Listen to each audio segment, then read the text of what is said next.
Ok, buenas noches, mis hermanos, mis hermanas. Arrancamos esta quinta clase de este módulo segundo sobre el Antiguo Testamento. Hoy cerramos lo que sería este repaso de del resumen de los diferentes libros del Antiguo Testamento. Eh, ya con esto estaríamos viendo o abarcando como los principales temas de 39 libros que componen el Antiguo Testamento. Así es que yo espero que esto haya servido todo este tiempo, por lo menos para tener una referencia un poquito más general, más global, de lo que tratan estos libros. A modo de repaso, ¿qué es lo que hemos venido viendo estas últimas sesiones respecto a las épocas en la que los profetas tuvieron su ministerio?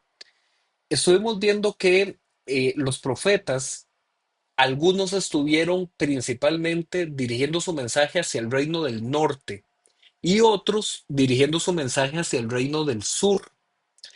El reino del norte, la Biblia lo llama de diferentes formas. Le llama a veces Efraín, le gusta ese nombre, a veces lo llama Israel, pero es para referirse al reino del norte. En cambio, el reino del sur también utiliza varios nombres, a veces le llama Judá, a veces lo llama Jerusalén, a veces lo llama Jacob, ¿verdad? Entonces también tiene diferentes formas de referirse al reino del sur. Tanto el norte como el sur tenían un pecado en común y tenía que ver con la idolatría. Todo este pueblo estaba rodeado de una serie de ídolos a los que se les adoraba de diferentes formas. Algunos tenían altares donde ellos llegaban y les presentaban ofrendas a ese altar. La ofrenda podía ser comida, podía ser las cosechas de verduras, de vegetales, la cosecha de la tierra, podían ser animales, las primeras crías del ganado, pero incluso en algunos casos de estos ídolos, de estos falsos dioses, se le presentaban ofrendas de vidas humanas y de la forma más trágica y más cruel y más violenta, se le presentaban niños recién nacidos para ser sacrificados delante de estos ídolos y falsos dioses. Era realmente una condición desastrosa la que esta gente tenía. Entonces, durante muchos años, como pueden ver ustedes en esa línea de tiempo, los profetas estuvieron dirigiendo este mensaje de parte de Dios, diciéndole al pueblo y diciéndole a los reyes de estas dos secciones, diciéndoles, vuélvanse a Dios, ustedes tienen que recordar el pacto que Dios había hecho por medio de Moisés. Si ustedes son fieles a Dios, Dios los va a proteger, pero si ustedes siguen con su idolatría, entonces Dios los va a entregar a ustedes a manos de sus enemigos, los va a entregar a manos de pueblos extranjeros que a ustedes los van a oprimir, los van a dañar. ¿Cómo fue dándose la historia? Ya hemos visto que entonces el primero en caer fue el reino del norte en el año 722 antes de Cristo, y el reino del sur, que sobrevivió todavía algunos años, en vez de ver esto como una oportunidad de cambio de arrepentimiento, el reino del sur también siguió cometiendo toda clase de idolatría y pecado. ¿Qué sucedió en medio de estas dos caídas del reino del norte y el reino del sur? Que cuando el reino del sur cae, fue invadido por el reino de Babilonia y fue destruido Jerusalén como ciudad y el templo que había en Jerusalén fue destruido. El famoso templo que había construido Salomón fue destruido por los babilonios. La gente que había quedado viviendo entonces en Jerusalén fue llevada a vivir a Babilonia, que es lo que se conoce como el exilio en Babilonia.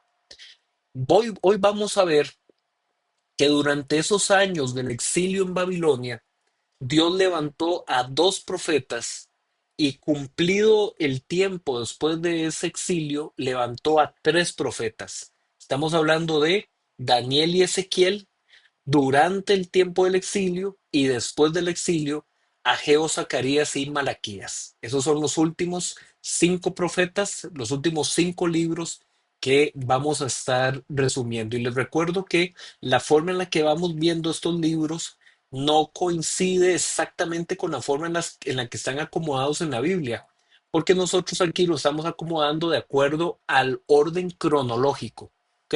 La forma en la que los hechos se fueron dando. Hablemos del profeta Daniel. Este es un libro que se le puede tener como una doble forma de entenderlo.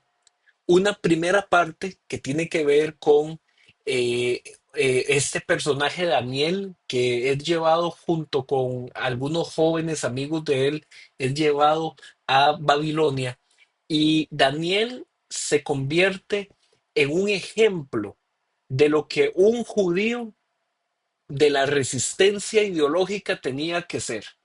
Porque cuando Daniel y esa primera generación de judíos que son llevados al cautiverio, a ellos se les presenta una gran imagen, se les presenta una estatua.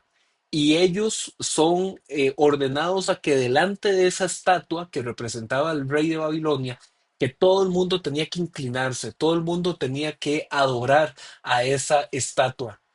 Y lo que nos presenta es que Daniel y sus 3 amigos más cercanos, ellos se resisten y ellos no se inclinan ante la estatua del rey. Es decir, ellos no iban a adorar a un paganismo, a un ídolo, a un falso dios. Entonces Daniel y sus amigos se oponen.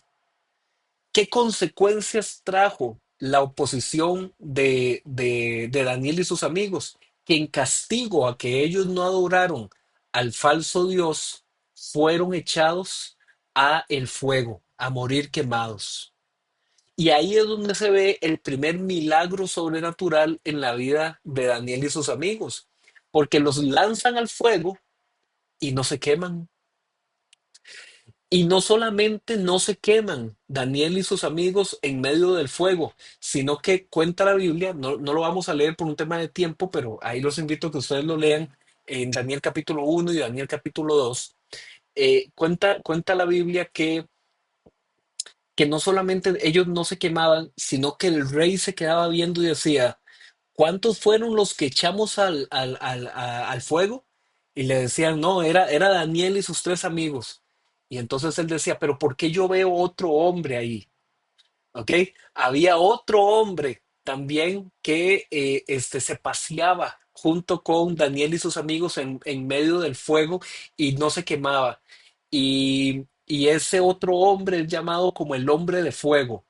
Eh, Algunos han interpretado que ese hombre de fuego que se paseaba ahí junto con Daniel y sus amigos, algunos han interpretado que era un ángel que simbolizaba la protección de Dios a Daniel y sus amigos. Otros han interpretado que se trata de una manifestación de Jesús en el Antiguo Testamento. La verdad es que la Biblia no lo dice. La Biblia no dice ese hombre de fuego que estaba junto con Daniel y sus amigos, quién era.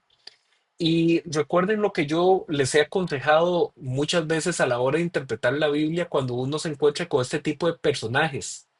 Por ejemplo, cuando la Biblia habla de los 2 testigos del Apocalipsis o cuando la Biblia habla de los 24 ancianos que están delante del trono de Dios y que a veces las personas por curiosidad comienzan a preguntar, pero ¿quién es? ¿Quién es? Y la respuesta más sensata, la respuesta más prudente no es quién es la identidad de ese personaje, sino más bien hacernos la pregunta, ¿qué es lo que representa ese personaje? Y entonces, lo que este hombre de fuego representa es la presencia protectora de Dios para la vida de Daniel y sus amigos. Y Daniel y sus amigos representan el remanente fiel del pueblo de Jerusalén.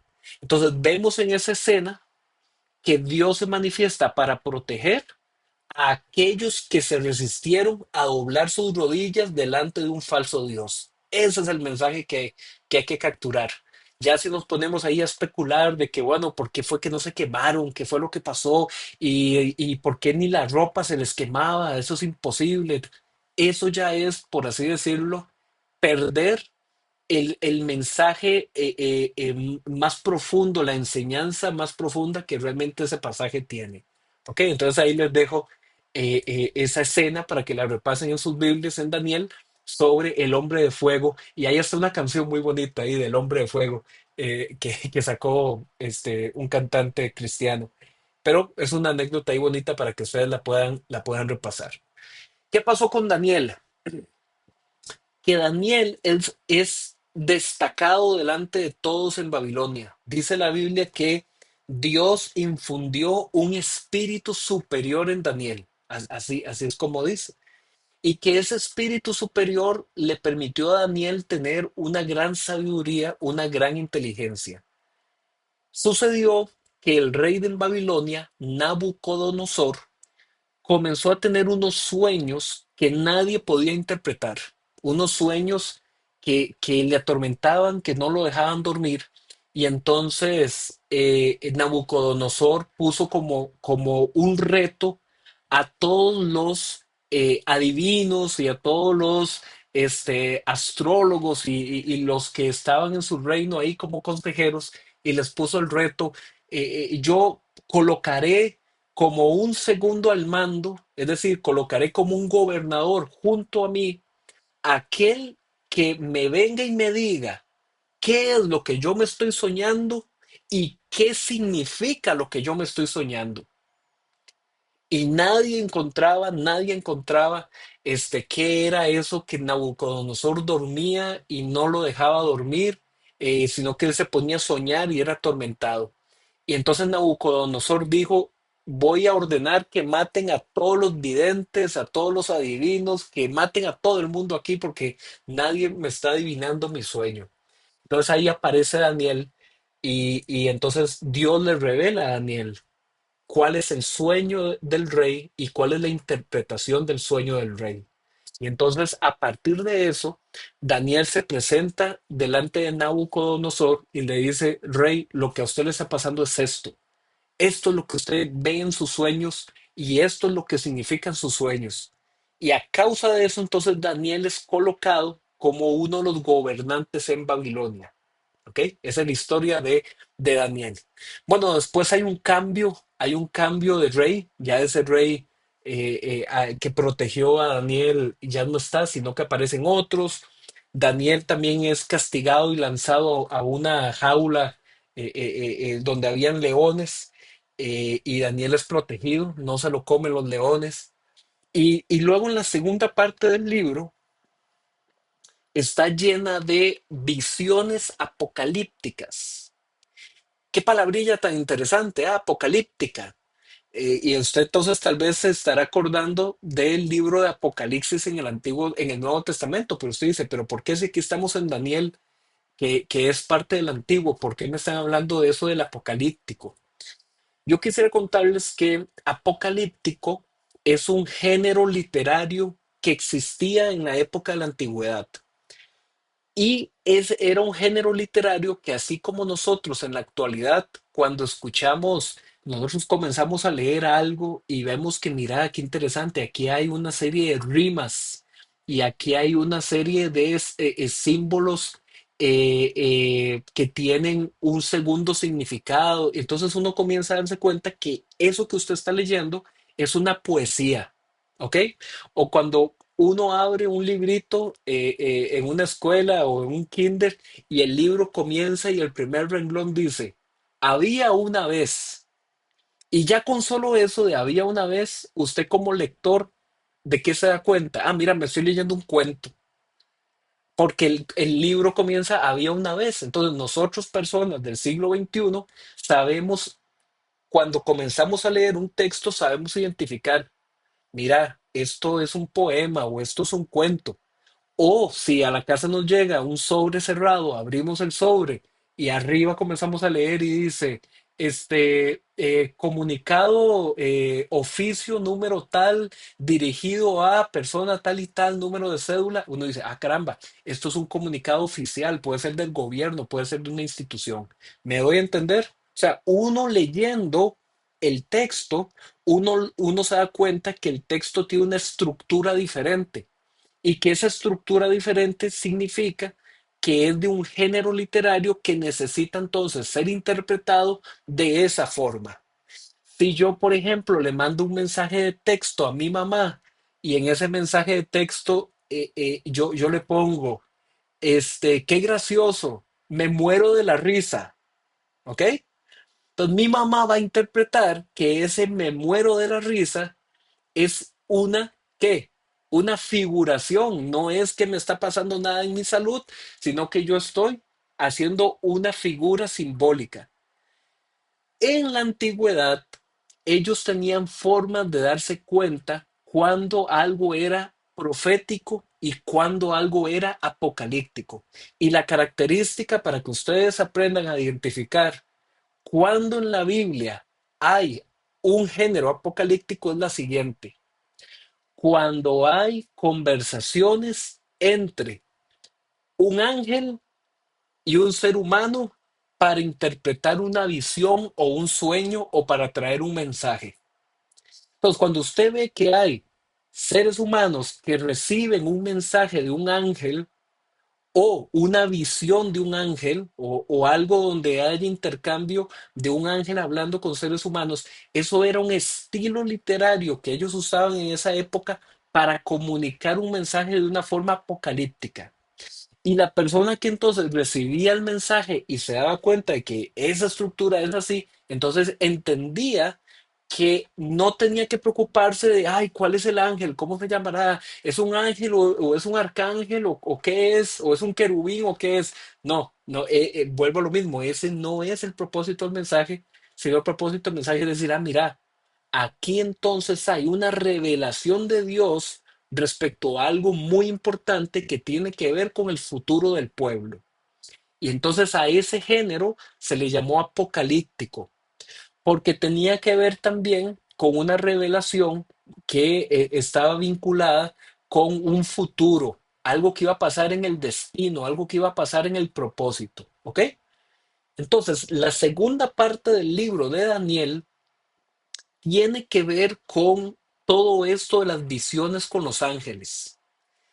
Daniel está muy preocupado y él comienza a orar, porque Daniel comenzó a hacer cuentas, comenzó a hacer números y Daniel decía, ¿por qué si el profeta Jeremías nos había anunciado que el tiempo del cautiverio iba a durar solamente una cantidad de años? Señor, ¿por qué el cautiverio no acaba? ¿Por qué el cautiverio sigue? Señor, ¿cuál es el futuro para Israel? ¿Cuál es el futuro para Jerusalén? Y entonces dice que Daniel estaba orando, estaba muy preocupado, preguntándole a Dios, Señor, ¿cuándo van a pasar las cosas? ¿Cuándo van a pasar las cosas? Y que en ese momento Daniel tiene una visión y es una visión donde él comienza a ver que del agua suben unas bestias y que aparece una bestia y una segunda bestia que derrota a la primera y luego una tercera bestia que derrota y luego aparece una cuarta bestia y al final de pronto están todas esas bestias, pero de pronto aparece un trono en el cielo y aparece un anciano de días y de pronto están las bestias, está el anciano de días y de pronto aparece uno que se le llama el Hijo del Hombre y entonces se ve que las bestias son destruidas y que el anciano de días le entrega todo su reinado, su majestad, su dominio al Hijo del Hombre. Y entonces, imagínense, Daniel está viendo todo eso y Daniel dice, ¿qué significa esto? Y entonces ahí aparece un ángel y le dice, ok, Daniel, esto es lo que significa. Esas cuatro bestias que tú has visto, esos son cuatro grandes reinos que vendrán. Y son cuatro reinos que vendrán y que van a dominar sobre toda la tierra. Pero luego Dios va a intervenir y luego Dios va a traer el dominio a la tierra para que dejen de dominar esos imperios humanos, sino que todo el reino será dado de Dios por medio del Hijo del Hombre. Wow, tremendo. Ahora, nosotros que estamos de este lado de la historia, leemos e interpretamos que todo eso nos estaba hablando de la venida de Jesús, la primera venida de Jesús, donde Jesús mismo, y esto lo vamos a ver cuando estemos en el módulo del Nuevo Testamento, Jesús para hablar de sí mismo, Jesús no decía, vean, yo voy a hacer tal cosa, yo voy a cumplir tal cosa. Jesús no hablaba así, sino que Jesús decía, el Hijo del Hombre, y el Hijo del Hombre, y cuando el Hijo del Hombre venga, y por ejemplo, él mencionaba mucho esto del Hijo del Hombre. eh, por ejemplo, Jesús decía, cualquier cosa que ustedes digan en contra del Hijo del Hombre será perdonada, pero si alguien habla en contra del Espíritu Santo no será perdonado. Entonces, ven, Jesús usaba mucho el término del Hijo del Hombre, que es un término sacado de la profecía de Daniel.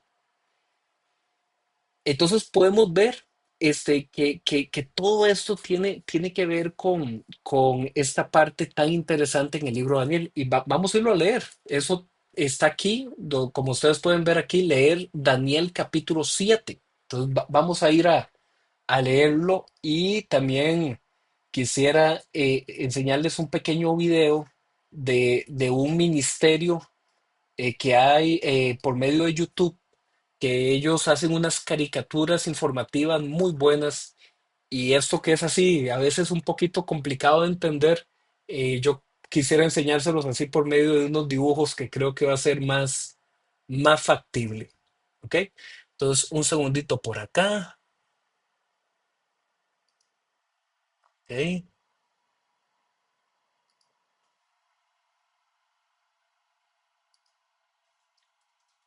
Ya se está viendo mi pantalla donde dice Daniel. Perfecto. Voy a leer Daniel capítulo 7. Voy a leerlo rápidamente porque después quiero enseñarles un videíto al respecto. Entonces, Daniel capítulo 7 dice las cuatro bestias, que es este sueño que yo les menciono, esta visión que él tuvo. Dice, en el primer año del reinado de Belsasar en Babilonia, Daniel tuvo un sueño y visiones mientras yacía en su lecho, es decir, mientras estaba dormido. Entonces puso por escrito lo más importante de su sueño. Entonces Daniel tuvo este sueño, de pronto se despierta y lo escribe y dice, voy a escribir, wow, lo más importante para que nunca se me olvide este sueño. Y fue una palabra que quedó ya en la Biblia. Versículo 2. Daniel dijo, durante la noche tuve una visión. En ella parecía el mar, el gran mar agitado por los cuatro vientos del cielo. Del mar salían cuatro bestias enormes, cada una diferente de la otra. La primera de ellas se parecía a un león, pero sus alas eran las de un águila.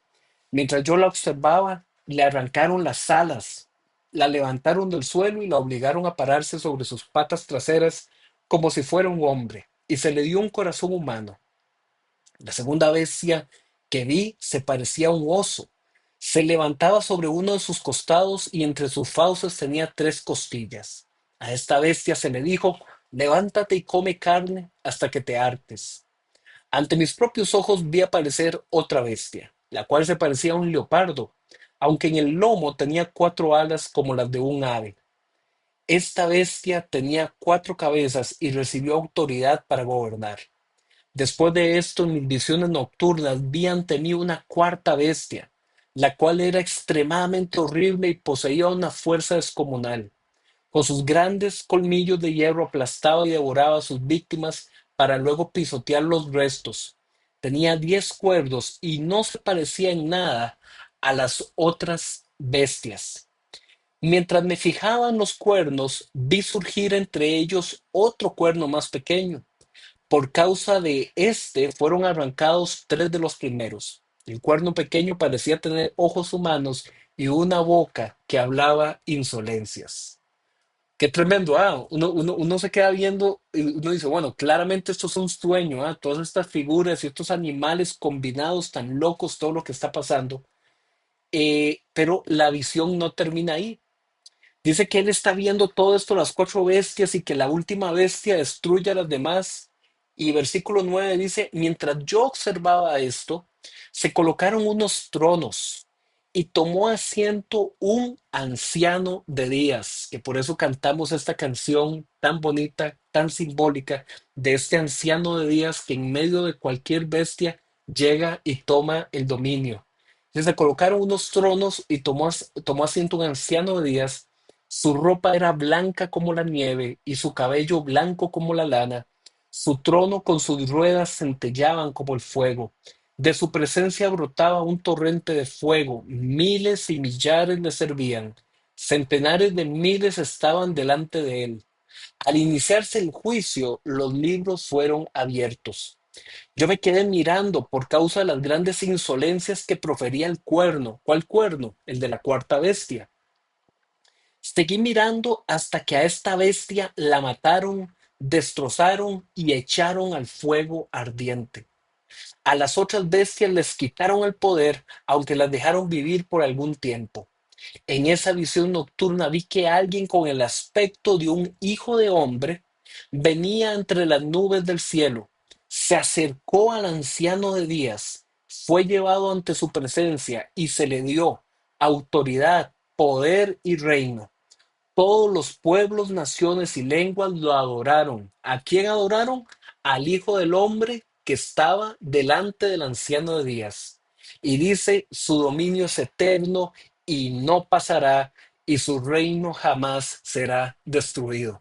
Mis hermanos, esta es una de las principales profecías mesiánicas que hay en el Antiguo Testamento. Es tan descriptiva en el significado profético que, como les dije, Jesús toma esta frase del Hijo del Hombre y es la que él utiliza para referirse a sí mismo en el Nuevo Testamento. Bueno, aquí termina el sueño, ¿ah? Casi nada, el sueño de Daniel. Entonces Daniel dice que se quedó preocupadísimo, Dios mío, ¿qué significa esto? Entonces vean lo que pasa acá. Versículo 15. Yo, Daniel, me quedé agitado por dentro a causa de las visiones que pasaban por mi mente. Entonces me acerqué a uno de los que estaban allí y le pregunté el verdadero significado de todo esto. Y esta fue su interpretación. Las cuatro grandes bestias son cuatro reinos que se levantarán en la tierra. Pero los santos del Altísimo recibirán el reino y será suyo para siempre jamás. Quise entonces saber el significado de la cuarta bestia, que era muy diferente a las demás. Era más aterradora, pues tenía colmillos de hierro y garras de bronce.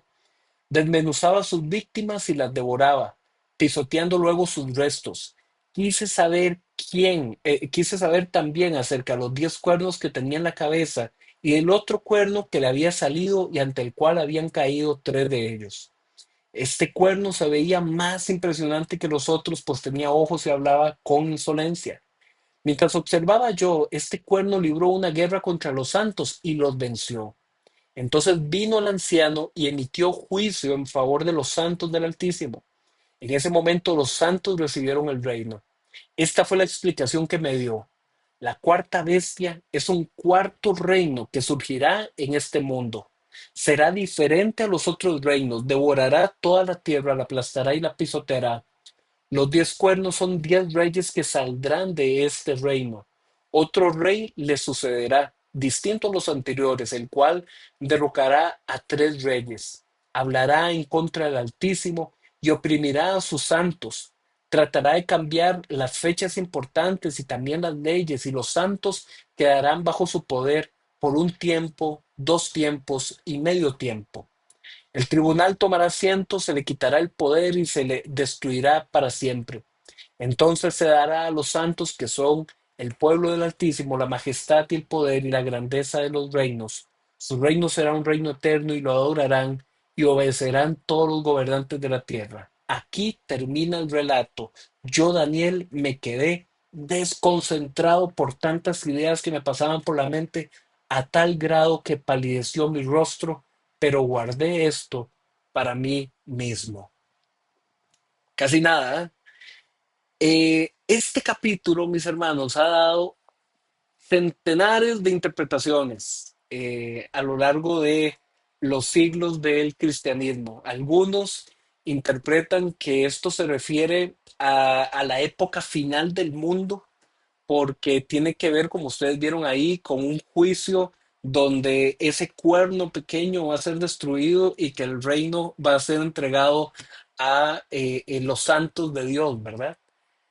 Realmente hay otra interpretación que se considera una interpretación histórica porque todo esto tiene un cumplimiento muy parecido a esto, los 10 reyes, que son 10 cuernos y que ellos destruyen a otros 3 reyes en unas batallas.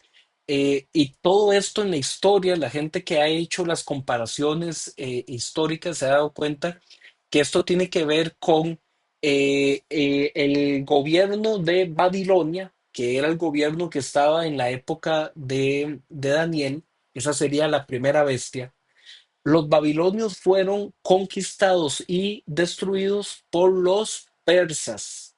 Todos los persas serían esa segunda bestia, pero luego aparecerían los griegos. Los griegos serían el imperio griego dirigido por Alejandro Magno, sería la tercera bestia.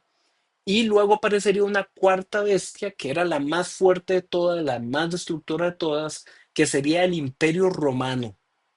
Entonces, la interpretación desde una perspectiva histórica, porque ustedes vieron que ahí el texto decía, estas bestias son cuatro grandes reinos que van a dominar la tierra: Babilonia, Persia, Grecia y Roma. Y todo esto entonces se cumple en esa historia y el anciano de días y el hijo del hombre venciendo sería Jesús. Esa es una interpretación, pero repito, dentro de las diferentes denominaciones cristianas, hay gente que también tiene otras visiones, perdón, otras interpretaciones respecto a esa visión. Cosas importantes para nosotros, cuando estemos en los siguientes módulos viendo el Nuevo Testamento, vamos a ver de qué forma en el Nuevo Testamento se habla de esto que acabamos de leer. Y cuando lleguemos a esa parte, yo les voy a recordar y les voy a decir, hermanos, ¿se acuerdan lo que habíamos visto del sueño de Daniel? Y que en el sueño de Daniel habían cuernos y habían bestias y había unas guerras. Después, cuando estemos en el Nuevo Testamento, sobre todo en el libro de Apocalipsis, vamos a ver cómo todas esas cosas se combinan. ¿Ok? Eh, Vea, voy a enseñarles aquí un pequeño video donde todo esto se explica también de una forma bien bonita. Un segundito por acá.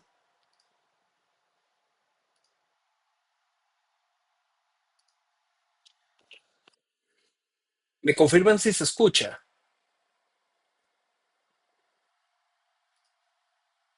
¿Se escucha ahí? Sí, se escucha. Ok. Esta caricatura va a explicar lo que acabamos de leer, pero con unos dibujitos muy bonitos que espero que les ayuden a visualizarlo mejor. ¿De acuerdo? Sobre el profeta Daniel.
¿Ok?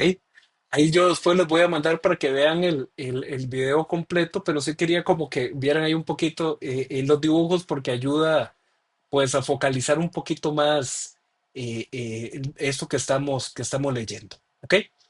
Bueno, tremendo el profeta Daniel, es uno de los libros proféticos más importantes en el Antiguo Testamento. Yo los motivo a que lo lean. Es un libro relativamente corto, en 30, 40 minutos usted lo lee todo. En realidad es un libro que uno lo puede leer de una sentada. Ok, en esta época, durante el exilio en Babilonia, hay otro profeta, que es el profeta Ezequiel. ¿Cuál es la diferencia entre Ezequiel y Daniel si ambos estuvieron en la misma época? Bueno, la diferencia es que Daniel, por la inteligencia y la sabiduría que Dios le dio, Daniel estuvo en la corte real. ¿Ok? Daniel gobernaba. En la actualidad podríamos decir que Daniel sería como un ministro de la presidencia, una figura así, ¿verdad? Daniel está ahí, cerca, digamos, en la toma de decisiones importantes del gobierno, del rey y de todo eso. Pero ¿y el pueblo? El pueblo que no estaba ahí en esas condiciones, el pueblo que estaba asustado, que pasaba dificultades, ahí ocupaban un pastor que estuviera cerca del pueblo. Ese fue Ezequiel. Entonces, Daniel fue un profeta en otras condiciones de vida, con un ministerio en un lugar de privilegio, de autoridad, pero Ezequiel fue el profeta con el pueblo, ¿ok? Él no solamente fue un profeta, sino que él se convirtió en un sacerdote para el pueblo que necesitaba un líder espiritual, que necesitaba un pastor durante la época del exilio en Babilonia. Ese fue Ezequiel. Eh, Ezequiel él tenía que ministrar a un pueblo que no tenía templo. Entonces recordemos que la religión de los judíos toda giraba en torno al templo. El templo era el lugar donde ellos se reunían a presentar ofrendas, a presentar oraciones. Ahí era donde celebraban las fiestas. Y de pronto, ¿y el templo? No, no hay templo. ¿Cómo que no hay templo? No, fue destruido. ¿Cómo? Pero si el templo es la casa de Dios, es imposible que alguien destruya el templo, ¿sí? Lo destruyeron a causa de nuestros pecados. Entonces Ezequiel tenía que ser no solamente un profeta que recordara ese pasado de pecado, sino que tenía que ser también un profeta con corazón de pastor para decirle a ese pueblo, eso fueron sus antepasados, pero ustedes ahora son responsables delante de Dios de ustedes convertirse en una nueva generación y Dios los va a restaurar. Entonces, en estas profecías aparece una de las profecías más famosas del Antiguo Testamento, que Dios quería enseñarle a Ezequiel cómo todo ese sufrimiento, cómo toda esa destrucción, toda esa muerte que ellos habían vivido, Dios la podía transformar en un nuevo pueblo. Y ahí es donde viene la famosa profecía del Valle de los Huesos Secos. Entonces Dios le muestra en esta visión a Ezequiel, le dice, Ezequiel, ¿tú qué ves aquí? Y Ezequiel dice, yo lo que veo son huesos, huesos y huesos, pura muerte por todo lado. Ustedes saben que la calavera, ¿verdad? Los huesos de la calavera es un símbolo internacional de muerte. De hecho, que a los venenos, ustedes han visto en las etiquetas de los venenos, ponen una calavera con dos huesos, ¿verdad? Entonces, los huesos secos es un símbolo de muerte. Y Ezequiel, Dios le muestra, Ezequiel, ¿qué es lo que ves? Señor, lo que yo aquí veo es muerte, huesos secos. Y ahorita vamos a leer cómo dice que de pronto comenzó a escuchar un fuerte ruido, el viento que venía y cómo todo se revolvía y cómo esos huesos se comenzaban a poner de pie, se comenzaban a ordenar y cómo venía la carne sobre ellos y cómo venía la piel sobre ellos y cómo Dios trajo vida sobre un valle de huesos secos. Y Dios volvió a levantar un pueblo nuevo. Y esa fue la visión que Dios le dio a Ezequiel. Y luego Dios le dice a Ezequiel, Ezequiel, yo voy a hacer un nuevo pacto con mi pueblo y no va a ser un pacto como el que hice en el Sinaí, donde les di una ley escrita en piedra. Yo ahora les voy a dar un pacto donde les voy a dar un corazón nuevo y en ese corazón yo voy a escribir mi ley. Ya no va a ser una ley externa escrita en piedra, sino que cada quien va a tener la ley en su propio corazón. Y mis hermanos, ustedes y yo, todos los creyentes en Jesús, somos el pueblo del nuevo pacto. Nosotros somos los beneficiarios con la bendición de recibir un corazón nuevo, y somos ese pueblo que ha pasado de la muerte a la vida. ¿Ok? Entonces, esta profecía son profecías que se cumplen en nosotros. ¿Ok? Entonces, vamos a leer rápidamente para que veamos un cachito de esta parte. Un segundito por aquí para buscar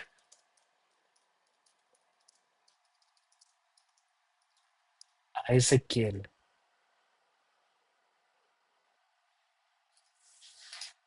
¿Dónde estás? Acá.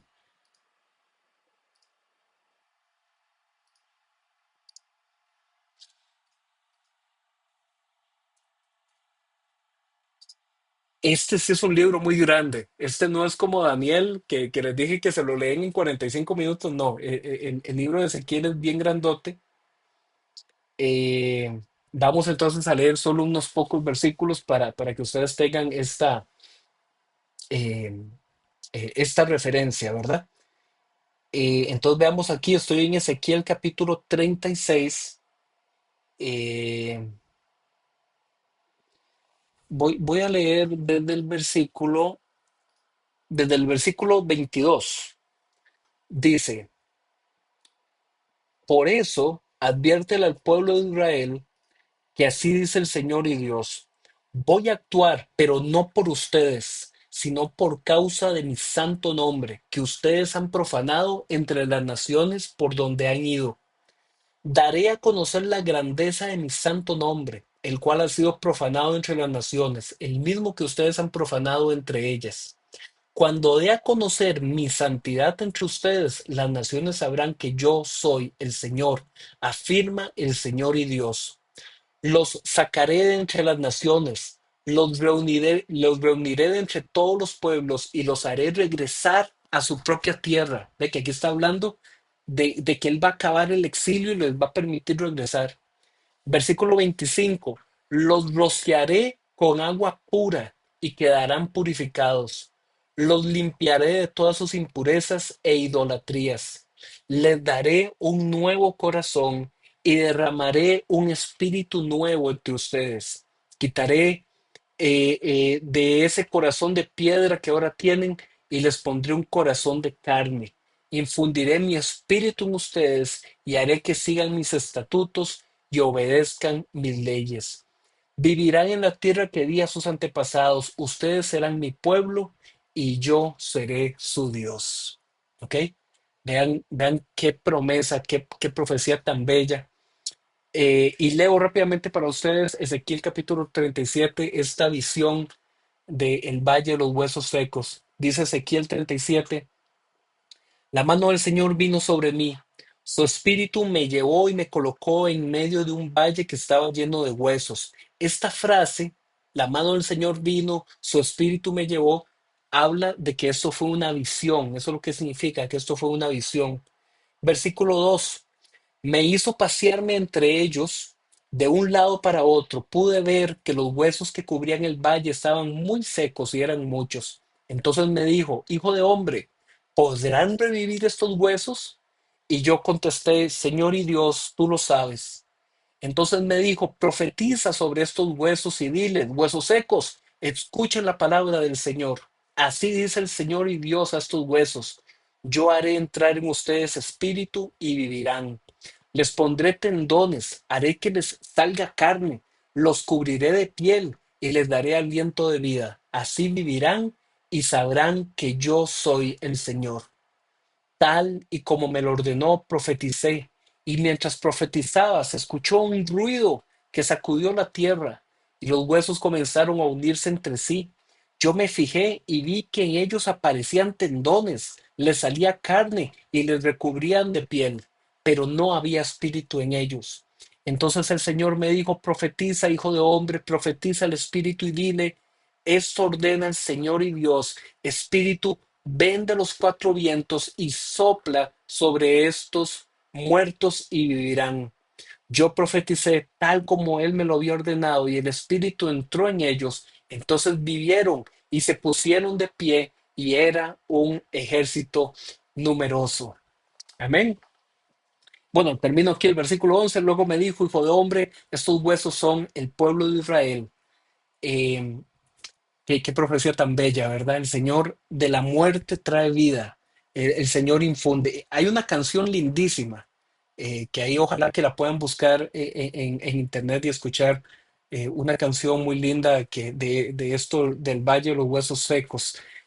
Voy a decirle a Aarón que la cante en un domingo de estos. Aarón la canta, le queda muy, muy bien esta canción. Ok, vamos a continuar por acá.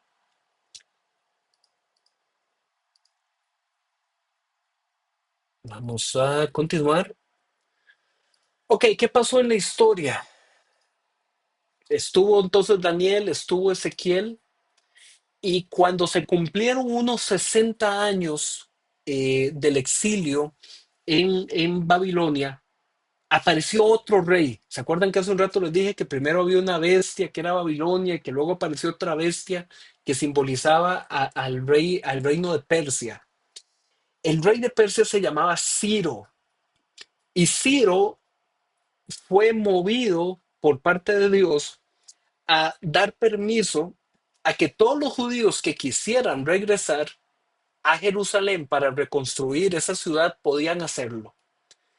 En el libro de Esdras y en el libro de Nehemías, esta historia se ve con más detalle. La gente que viene ahí registrada se han puesto a sacar números y se ha calculado que los que regresaron fueron unos 50,000 judíos, ¿ok? Que regresaron de Babilonia a Jerusalén. Adentro de ese primer grupo o ola, ¿verdad? De gente que regresaba, venía el profeta Ageo, ¿ok? Entonces Ageo fue uno de esos judíos que habían nacido en Babilonia y que ahora él era de este pueblo que ya podía regresar a su tierra, podía regresar a su pueblo. Cuando ustedes recuerdan que en Costa Rica hubo un terremoto que afectó a la zona de Cinchona. Algunos de ustedes recordarán de eso hace unos años y recordarán que ese pueblo quedó inhabitado, ¿verdad? Ahí lo que pasó, bueno, con el tiempo, ustedes vieron que, bueno, sí, aunque la Comisión Nacional de Emergencia y el gobierno y todo el mundo dice que ahí es un peligro y que ahí no se puede vivir, ¿qué fue lo que pasó? Que hubo gente que igualmente se metió a esa zona, ¿verdad? Y que a pesar del riesgo, ahí se metieron a vivir. ¿Qué fue lo que pasó? ¿Por qué les pongo este ejemplo? Porque ¿qué fue lo que pasó en Judá? Que cuando Jerusalén fue destruido, Jerusalén fue quemado, ¿ok? Los babilonios quemaron el templo y lo destruyeron. Pero esa zona después fue habitada por otra gente. Mucha de esa gente venía de la región norte de Samaria. Por eso a esos migrantes se les llamó samaritanos. Y esos migrantes se unieron junto con otros migrantes de otros pueblos cercanos y salió ahí un mestizaje que son los llamados samaritanos. ¿Ok? Entonces, cuando este primer grupo que viene de Babilonia llega a Jerusalén, se dan cuenta de que, ah, mira, ahí están los samaritanos. Esta era la tierra de mi abuelo, esta era la casa de mi tío, eso le había pertenecido a mi papá, pero otra gente estaba viviendo ahí.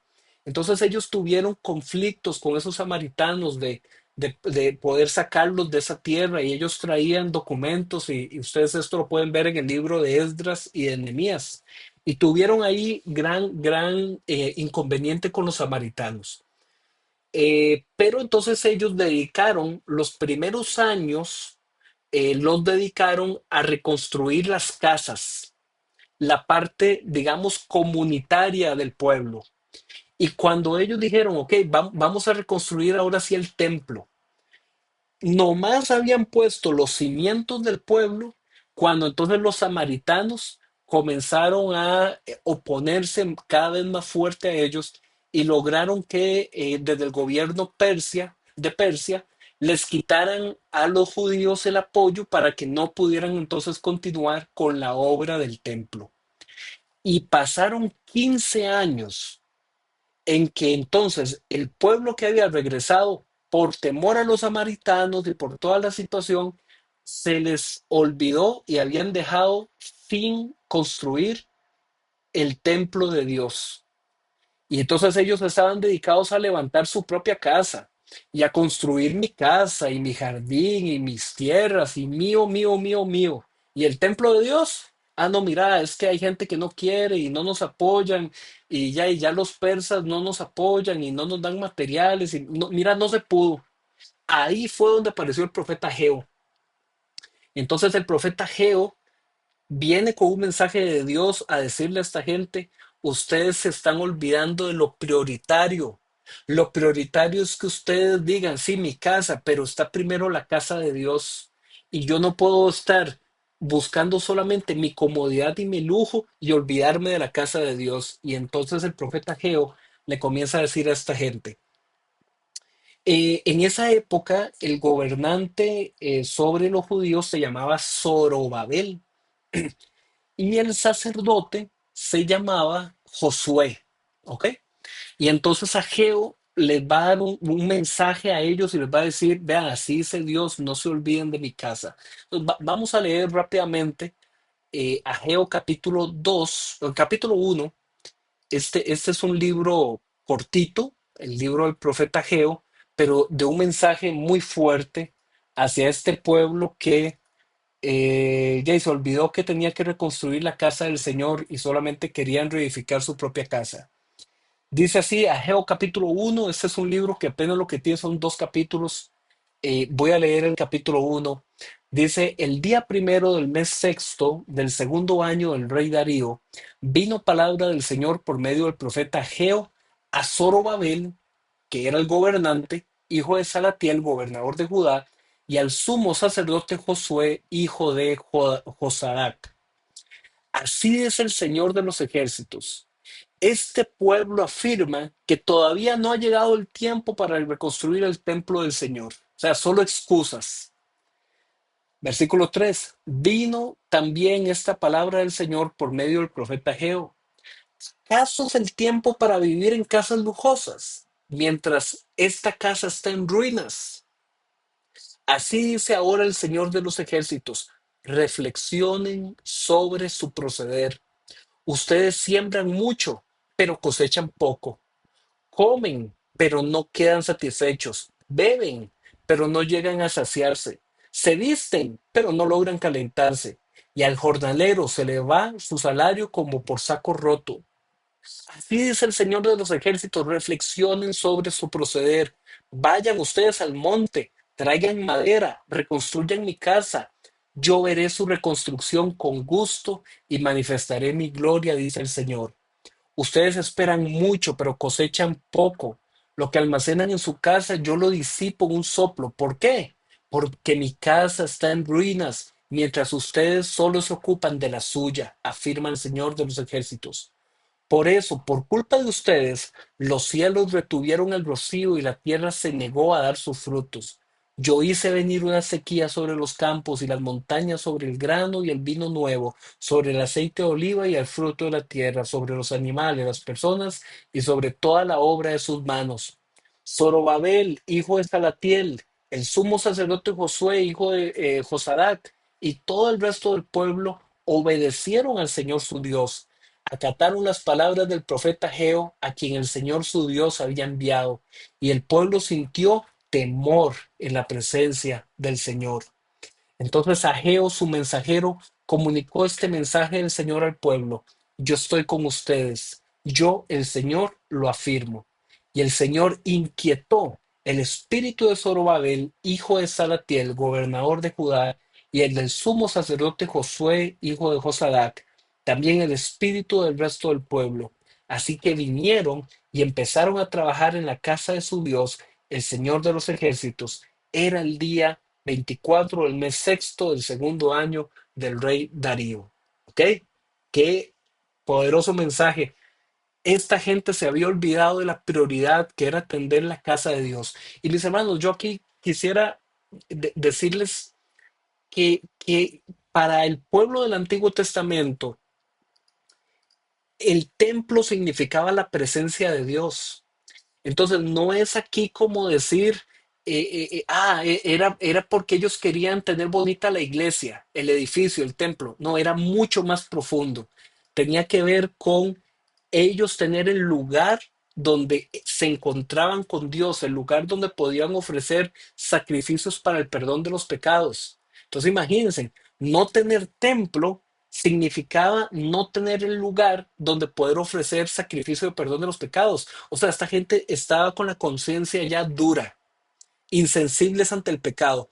Y por eso el profeta Geo da su mensaje y vieron qué lindo lo que decía, que Dios inquietó el espíritu de ellos para poner manos a la obra y cumplir la construcción del templo. Pero, repito, no es el construir por el hacer, sino es el construir para renovar mi vida interior y tener un lugar para el encuentro con Dios. Eso era lo que el profeta estaba realmente buscando, el profeta Geo. Un libro chiquitico pero matón, como se dice, ¿eh? Muy, muy buen libro. Ok, el simultáneo de Ageo era Zacarías. Así como hace un rato les dije que estaba Daniel y que estaba Ezequiel y que eran profetas simultáneos, Ageo era simultáneo a Zacarías. ¿Ok? Zacarías también había sido uno de los primeros judíos en regresar después del retorno del exilio. Pero ¿cuál es la diferencia? Que Zacarías no solamente era un profeta de parte de Dios, también era sacerdote. ¿Ok? Él era de una línea, de una tribu descendiente de sacerdotes para el templo. Y por eso Zacarías dirige este mensaje de que está bien, reconstruyamos el templo, pero cuando tengamos el templo, usémoslo bien. El templo es para acercarnos a Dios, el templo es para encontrar perdón. Y Dios le regala entonces a Zacarías, si ustedes pensaron que hace un rato los sueños que les conté de Daniel eran extraños, eran locos, los sueños de Zacarías son más locos todavía. Dios le da a Zacarías 8 visiones simbólicas, apocalípticas, muy tremendas. Y yo para resumirlas, porque el libro de Zacarías es un libro más grande, es un libro de 14 capítulos, eh, pero yo ahorita lo que quisiera es como, voy a leer una partecita, pero las visiones, las 8 visiones simbólicas de Zacarías, también voy a enseñárselas mejor en un video para que sea más fácil de entender. Son 8 visiones, como les digo, muy simbólicas, muy interesantes. ¿Y de qué tienen que ver esas 8 visiones de Zacarías? Véanlo desde esta perspectiva. Ellos habían estado en el exilio, regresaron. Ellos habían estado sin el templo ya está siendo reconstruido. Y entonces la pregunta es, Señor, ¿y ahora qué es lo que viene? Ya, nos vas a dar el reino ya para siempre aquí y nosotros vamos a estar y el mundo no se va a enfrentar contra nosotros. Y Dios en estas 8 visiones le habla de que todavía faltaba mucho por vivir y de que a ellos les iba a tocar enfrentarse a los gentiles. ¿Quiénes son los gentiles? Las otras naciones que los rodeaban. Y Dios le dice a Zacarías, ustedes todavía tienen mucho que pasar. Y en medio de todas estas visiones también vienen anuncios mesiánicos, es decir, profecías que apuntaban al Mesías, que es Cristo Jesús. Entonces vamos a leer un poquito de Zacarías y a ver un video para entender esas visiones tan interesantes del profeta Zacarías, ¿ok? Entonces vámonos a Zacarías capítulo 1. Zacarías capítulo 1,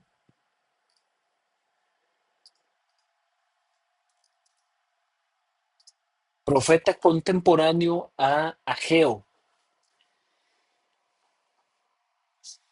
Dice así, en el mes octavo del segundo año del reinado de Darío, vieron que es el mismo del que hablaba hace un rato Ageo. La palabra del Señor, un segundito, Ok. La palabra del Señor vino al profeta Zacarías, hijo de Berequías y nieto de Idó. El Señor está ardiendo en ira contra los antepasados de ustedes. Por lo tanto, adviértele al pueblo que así dice el Señor de los ejércitos. Vuélvanse a mí y yo me volveré a ustedes, afirma el Señor de los ejércitos. No sean como sus antepasados, a quienes les proclamaron los antiguos profetas, que así dice el Señor de los ejércitos. Vuélvanse de sus malos caminos y de sus malas prácticas, porque ellos no me obedecieron ni me prestaron atención, afirma el Señor. ¿Dónde están los antepasados de ustedes? ¿Acaso los profetas vivirán para siempre? ¿No se cumplieron en sus antepasados las palabras y los estatutos que a mis siervos los profetas ordené comunicarles? Entonces ellos se volvieron al Señor y dijeron, el Señor de los ejércitos nos ha tratado tal y como había decidido hacerlo, conforme a lo que merecen nuestros caminos y nuestras acciones. Y de aquí en adelante comienzan estas visiones que las vamos a ver mejor en un video para que ustedes puedan entenderlas un poquito mejor. ¿Ok? Voy a compartir el video y yo, como les dije, esto les voy a mandar los enlaces de estos videos para que los puedan ver. Ok. Profeta Zacarías. ¿Se oye? ¿Se oye? ¿Se oye el video? Sí. Ok. Va de nuevo. Gracias.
Ok, vamos a dejarlo por ahí. Ahí después se los mando para que ustedes lo terminen de ver, pero quería que vieran todo esto de las visiones porque así se entiende mucho mejor. Cuando vieron que esta parte terminaba diciendo que el reino mesiánico vendría si el pueblo se mantenía fiel. ¿Y qué creen que pasó? No se mantuvo fiel el pueblo. Un siglo después, más o menos, poquito menos, como unos 80 años después de Zacarías, eh, apareció Malaquías, ¿ok? Que es el último libro del Antiguo Testamento, el último de los profetas del Antiguo Testamento. ¿Y, qué fue lo que le tocó vivir a Malaquías? Le tocó vivir una época donde el templo ya hacía 70 años, más incluso de 70 años, ya el templo lo habían reconstruido. Entonces ellos ya estaban viviendo en el segundo templo de Jerusalén. El primer templo había sido construido por Salomón. Ese templo fue destruido por los babilonios. El segundo templo ya había sido reconstruido, que por cierto, este segundo templo fue destruido por los romanos, ¿ok? En el año 70 después de Jesús. Pero eso lo vamos a ver en el siguiente módulo, eso lo vamos a ver después, ¿ok? Entonces ellos ya tenían 70 años, más de 70 años de que el templo había sido reconstruido, pero ¿qué le pasó al pueblo? Otra vez se habían enfriado, otra vez habían descuidado todo lo que tenía que ver con lo religioso, con su fe, con su vida espiritual. Entonces el profeta Malaquías aparece como un profeta que tiene una forma muy interesante de dar su profecía. Él no la da por visiones, sino que él la da con preguntas y respuestas, lo que se llama una pregunta retórica. Una pregunta retórica es cuando uno hace una pregunta, pero no para que se la contesten, sino como para reafirmar lo que uno quiere decir, ¿verdad? Entonces vamos a ver ahorita en Malaquías que Malaquías hace unas profecías donde él hace pregunta y él responde en nombre de Dios, ¿ok? Y las preguntas tenían que ver más que todo en contra de los sacerdotes del templo.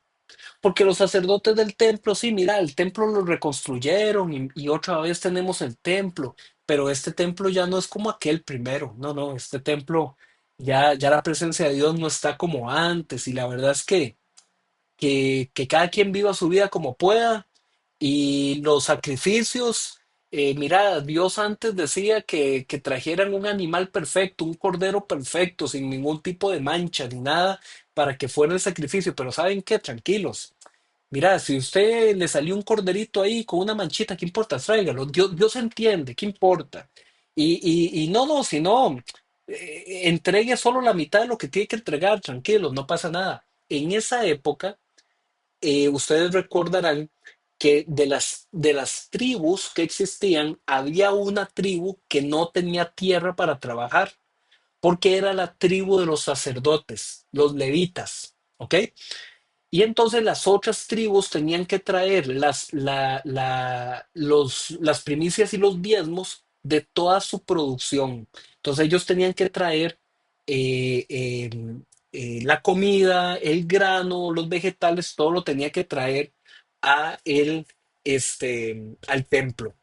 Y en el templo ellos lo guardaban, ellos lo almacenaban, ellos tenían que usarlo, los sacerdotes, para su propio mantenimiento, pero también tenían que usarlo para la viuda, para el huérfano, para el extranjero, ¿ok? Para todos aquellos que también estaban en necesidad.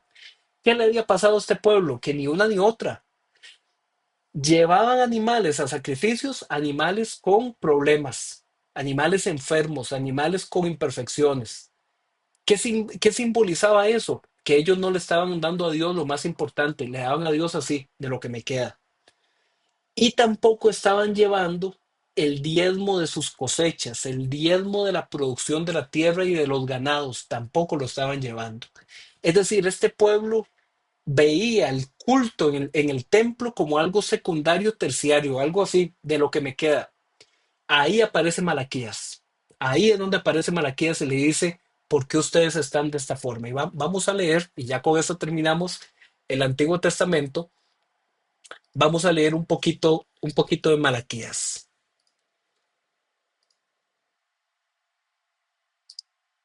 ¿Ok? Repito, el templo ya estaba construido, pero esta gente estaba dando esto de forma secundaria. Malaquías capítulo 1, versículo 1. Esta profecía es la palabra del Señor dirigida a Israel por medio de Malaquías. Yo los he amado, dice el Señor. ¿Y cómo nos has amado? Preguntan ustedes. ¿No era Esaú hermano de Jacob? Sin embargo, amé a Jacob, pero aborrecí a Esaú. Dejé sus montañas devastadas y entregué su heredad a los chacales del desierto. Edom dice, aunque nos han hecho pedazos, reconstruiremos las ruinas. Pero el Señor de los ejércitos dice, ustedes podrán reconstruir, pero yo derribaré. Serán llamados territorio malvado, pueblo que estará siempre bajo la ira del Señor. Ustedes lo verán con sus propios ojos y dirán, se ha engrandecido el Señor aún más allá de las fronteras de Israel. Ese es un mensaje de que las otras pueblos vecinos, aunque intenten reconstruirse, no van a reconstruir porque no cuentan con la bendición de Dios. El hijo, versículo 6, honra a su padre y el siervo a su señor. Ahora bien, si yo soy tu padre, ¿dónde está el honor que merezco? Y si soy señor, ¿dónde está el respeto que se me debe? Yo, el Señor de los ejércitos, les pregunto a ustedes, sacerdotes que desprecian mi nombre, pues en que ustedes, y encima preguntan, ¿en qué hemos despreciado tu nombre? Pues en que ustedes traen a mi altar alimento contaminado, ojo, alimento contaminado. Y todavía preguntan, ¿en qué te hemos profanado? Pues en que tienen la mesa del Señor como algo despreciable. Ustedes traen animales ciegos para el sacrificio y piensan que no tiene nada de malo. Es decir, llevan no un animal perfecto, sino un animal enfermo, un animal ciego. Sacrifican animales lisiados o enfermos y piensan que no tiene nada de malo. ¿Por qué no tratan de ofrecérselos a su gobernante? ¿Creen que él estaría contento con ustedes? Se ganarían su favor, dice el Señor de los ejércitos.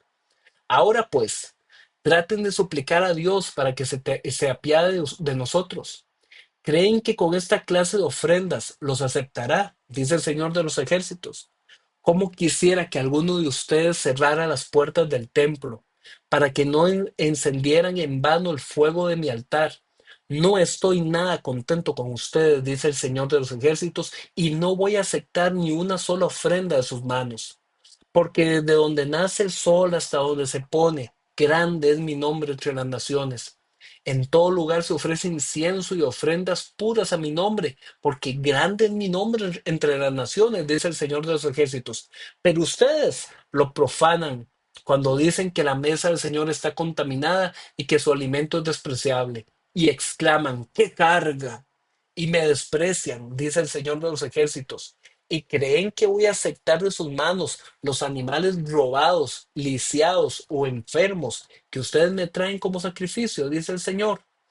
Maldito sea el tramposo que, teniendo un macho aceptable en su rebaño, se lo dedica al Señor y luego le ofrece un animal mutilado, porque yo soy el gran rey, dice el Señor de los ejércitos, y mi nombre es temido entre las naciones.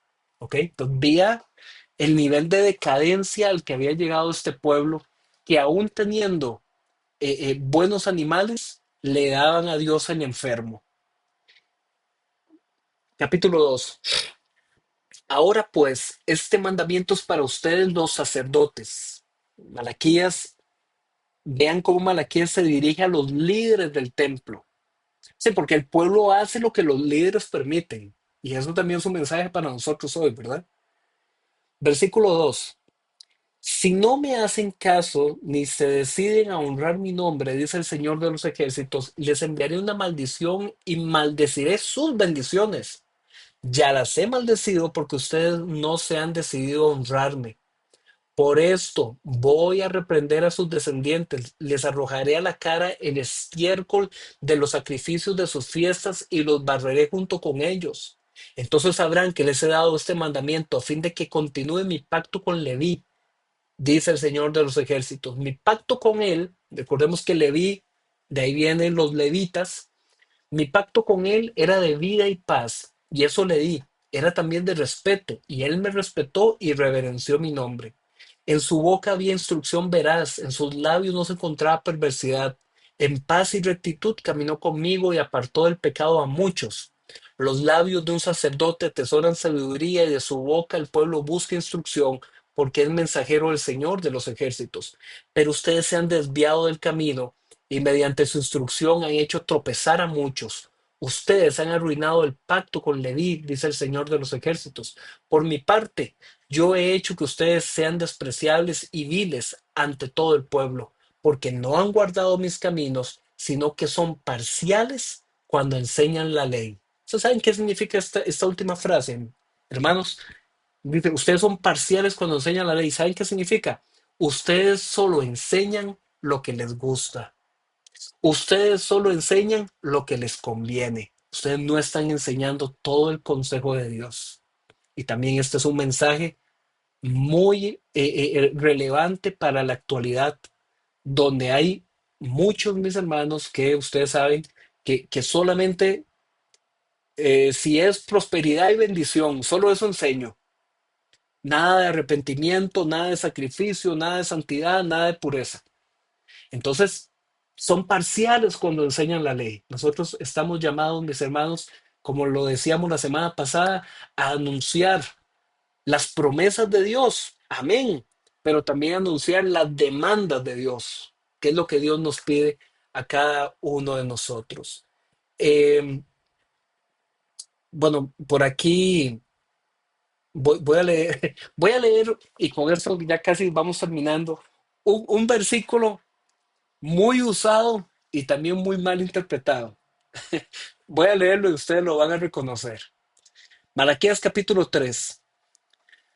Yo estoy por enviar a mi mensajero para que prepare el camino delante de mí. De pronto vendrá a su templo el Señor a quien ustedes buscan. Vendrá el mensajero del pacto a quien ustedes desean, dice el Señor de los ejércitos. Pero ¿quién podrá soportar el día de su venida? ¿Quién podrá mantenerse en pie cuando él aparezca? Porque será como fuego de fundidor o jabón de lavandero.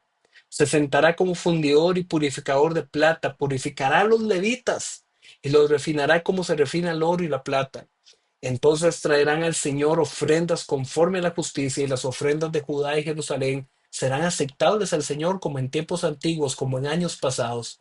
De modo que me acercaré a ustedes para juicio. Estaré presto a testificar contra los hechiceros, los adúlteros y los perjuros, contra los que explotan a sus jornaleros, contra los que oprimen a las viudas, a los huérfanos y niegan el derecho del extranjero, sin mostrarme ningún temor, dice el Señor de los ejércitos.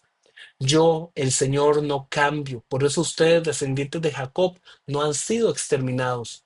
Desde la época de sus antepasados se han apartado de mis estatutos y no los han guardado. Vuélvanse a mí y yo me volveré a ustedes, dice el Señor de los ejércitos. Pero ustedes preguntan, ¿en qué sentido tenemos que volvernos? ¿Acaso roba el ser humano a Dios? Ustedes me están robando. Y todavía preguntan, ¿en qué te robamos? En los diezmos y en las ofrendas. Ustedes, la nación entera, están bajo gran maldición, pues es a mí a quien están robando. Traigan íntegro el diezmo a la tesorería del templo.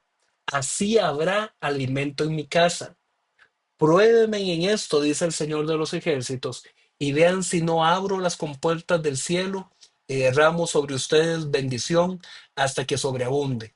Reprenderé al devorador para que no arruine sus cultivos y las vides en los campos no pierdan su fruto, dice el Señor de los ejércitos. Entonces todas las naciones los llamarán dichosos porque ustedes tendrán una tierra maravillosa, dice el Señor de los ejércitos. Ok, yo me imagino que ya algunos de ustedes identificaron esta porción de la escritura que lastimosamente muchas veces se ha usado para decirle a la gente que el que no da íntegro el diezmo está bajo maldición. Vean qué delicado por ser las escrituras para decirle a una persona que si no da tanto, está bajo la maldición de Dios. Vean qué delicado. Ahora, yo espero que ustedes ya estén entendiendo todo el contexto del por qué el profeta dijo esto aquí, por qué Malaquías dijo esto. Porque toda la nación, toda la nación tenían el deber por medio de la ley de Moisés de traer esto al templo para que los sacerdotes tuvieran el alimento y para que los sacerdotes también atendieran al huérfano, a la viuda, al extranjero, etcétera. Todo eso estaba desde el Antiguo Testamento ya definido en el Pentateuco, en la Torá. Y el pueblo, como toda una nación, no lo estaba haciendo. Entonces, esta no es una palabra, mis hermanos, que la gente pueda tirarle así a la cara a otros para asustarlos, para amenazarlos. Esta palabra no está hablando de eso. Esta palabra sí es una acusación, por supuesto, pero era una acusación que iba para ese pueblo que se había olvidado de traer a Dios lo que en ese momento en el templo se demandaba. Ojo, no me malinterpreten. No significa lo que estoy diciendo que entonces, hermanos, no, tranquilo, no den nada. La iglesia no tiene necesidades, no se ocupa. No, no, no es eso lo que se está diciendo. Lo que estamos diciendo es que, mis hermanos, si una persona no puede dar X monto, eso no significa que está bajo una maldición, porque este texto se ha utilizado para eso. En el Nuevo Testamento, y eso lo vamos a ver en los siguientes módulos, la bendición es todavía más grande que el diezmo, porque en el Nuevo Testamento lo que nos dice es que cada uno dé con generosidad, conforme haya prosperado, y que lo haga con un corazón alegre, porque Dios ama y bendice al dador alegre. ¿Ve? ¿Ve la diferencia? Aquí me hablan de maldición y más bien la palabra me habla de un dador alegre que da con generosidad. Y dice que cada quien dé conforme haya prosperado. Entonces, mis hermanos, hay que tener discernimiento, hay que tener sabiduría para poder entender la palabra y no usar la palabra para atemorizar a la gente. Yo esto que digo, sé, y ustedes son testigos de que nuestra iglesia no utiliza este tipo de versículos así de una forma para coaccionar a la gente, pero ustedes saben que esto lastimosamente es una enseñanza muy popular dentro de muchas iglesias y es importante que ustedes tengan una base de enseñanza para que ustedes sepan entender. Si algún día alguien llega y les dice, usted sabe que está bajo maldición por esto y esto, entonces le digan, no, yo no estoy bajo ninguna maldición. Dios me ha bendecido, Dios me ha mirado con su gracia, con su misericordia y más bien el Señor es el que pone alimento en mi mesa, el Señor es el que me da salud para seguir trabajando. Entonces tengamos todos, mis hermanos, esa tranquilidad. Por cierto, vean aquí que el versículo 11 dice, yo reprenderé al devorador. Algunos han interpretado que ese devorador se refiere al enemigo, ¿verdad? Algún demonio, algún animal así espiritual, algún ser espiritual. Pero en realidad la interpretación es mucho más sencilla. Mis hermanos, el devorador era un gusano. Era un gusano que se comía lo que se almacenaba. Entonces eso era parte de la señal de que ellos estaban en ruinas, porque ellos no le daban a Dios lo que le tenían que dar, sino que se lo dejaban para ellos. Y eso que ellos le dejaban, les caía el gusano devorador. De hecho, que si ustedes buscan otras versiones, veamos aquí, por ejemplo, busquemos, qué sé yo, voy a poner aquí esta versión, la palabra. Y si en esta otra versión la palabra, vámonos a Malaquías 3:11 y vean lo que, por ejemplo, acá lo que dice. Dice, alejaré de ustedes la plaga voraz para que no destruya el fruto de la tierra ni malogre el viñedo de sus campos. ¿Ve? Ya esta versión hace una traducción un poquito más entendible. No dice el devorador, ¿verdad? Que alguna gente lo ha interpretado ahí como un bicho maligno, sino era un gusano. Era una plaga que se comía las cosechas. Entonces vean que esta versión, por ejemplo, lo dice así, ¿verdad? Alejaré de ustedes la plaga voraz. Voy a escoger otra versión, por ejemplo, la versión Dios habla hoy. Vamos a hacer esta comparativa. Vean en Dios habla hoy, versículo 11. Dice, no dejaré que las plagas destruyan sus cosechas y sus viñedos. ¿Ve? Aquí también. Ya la forma en la que lo traduce, porque es un lenguaje más actual, ya pone plagas. Entonces, mis hermanos, eh, como siempre les hemos venido diciendo en todos estos módulos, la palabra del Señor es para traer luz, para traer sabiduría, para traer paz. ¿Se acuerdan cuando vimos y ya aprovechando que tengo aquí la Biblia, quisiera ya cerrar con el Salmo 19, que es tan, tan, tan bonito. Eh, vean la belleza. Vamos a poner la Reina Valera que lo dice también de una forma muy bonita. El Salmo 19. Vean, voy a leer a partir del versículo 7. Esto es, mis hermanos, lo que estudiar la Biblia tiene que producir en nosotros. Estudiar la Biblia no es para volverse arrogante, para un todo. No. Si alguien se vuelve así después de estudiar la Biblia es porque no ha comprendido, no ha entendido. Este salmo, el Salmo 19, es el que nos muestra un resumen del propósito de estudiar la palabra del Señor y exponernos a su palabra. Vean qué lindo lo que dice. Dice, la ley de Jehová es perfecta, que convierte el alma. Vean qué lindo, convierte el alma. El testimonio de Jehová es fiel, que hace sabio al sencillo. Vean qué belleza lo que hace la palabra del Señor. Hace sabio al sencillo, convierte el alma. Los mandamientos de Jehová son rectos, alegran el corazón. No es que nos llena de temor la palabra, uy, qué miedo, vea las profecías de los juicios. No, alegran porque más bien lo que vemos es la promesa en que el Señor preserva a su pueblo en medio de todos los sufrimientos. Los mandamientos son rectos, alegran el corazón. El precepto de Jehová es puro, alumbra los ojos. El temor de Jehová es limpio, permanece para siempre. Los juicios de Jehová son verdad, todos justos. Deseables son más que el oro y más que mucho oro afinado y dulces más que miel y que la que destila del panal. Eso es la palabra del Señor. Entonces, eh, con este versículo cerramos este módulo diciendo que espero que este Antiguo Testamento les haya dejado a ustedes pues una visión diferente. De a veces se siente que el Antiguo Testamento presenta a Dios de una forma este, violenta, de una forma lejana, cuando más bien presenta a Dios como un padre que constantemente está llamando a su pueblo, llamando a sus hijos. ¿Vieron lo que decía ahí el profeta? Vuélvanse a mí, yo me volveré a ustedes. Más bien presenta a Dios buscando su pueblo, buscando a las ovejas perdidas. Y eso es, mis hermanos, el Antiguo Testamento que nos prepara para ver la plenitud y la gloria de Jesús ya en el Nuevo Testamento. Y eso es lo que vamos a ver en el siguiente módulo, en el mes de junio, donde vamos a ver que ese Dios que está buscando a sus hijos se hizo hombre.